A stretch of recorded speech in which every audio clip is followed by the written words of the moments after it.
गरीब से। हे के सोनमा गे बन के रहू अमीर तो प्यार किया कलही गरीब से। बन के रहू अमीर तो प्यार किया कलही गरीब से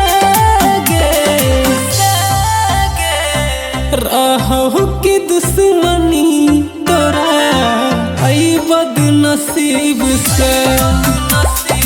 बन के रहू अमीर तो प्यार किया कलही गरीब से गे।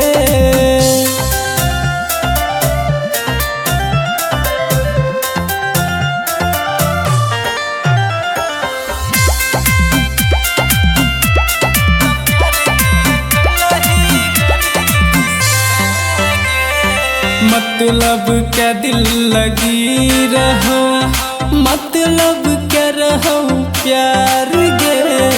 पैसे के खातिर लभर तू बदल ली हजार गे।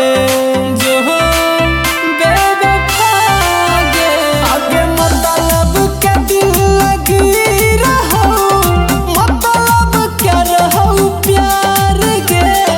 पैसे के खातिर लभर तू बदल ली हजार गे। पैसे के खातिर दूर तू भलही करीब से। बन के रहू अमीर तो प्यार किए कलही गरीब से गे।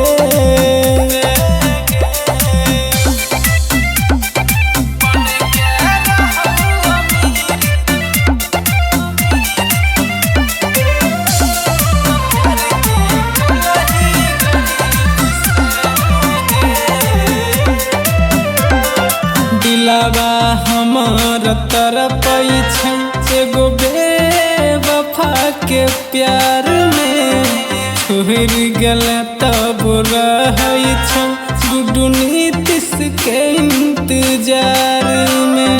जो गे हर जाई आगे दिलावा हमार तरफ एगो बेवफा के प्यार में छोड़ गल तब रही छो राजू रोशन के इंतजार में।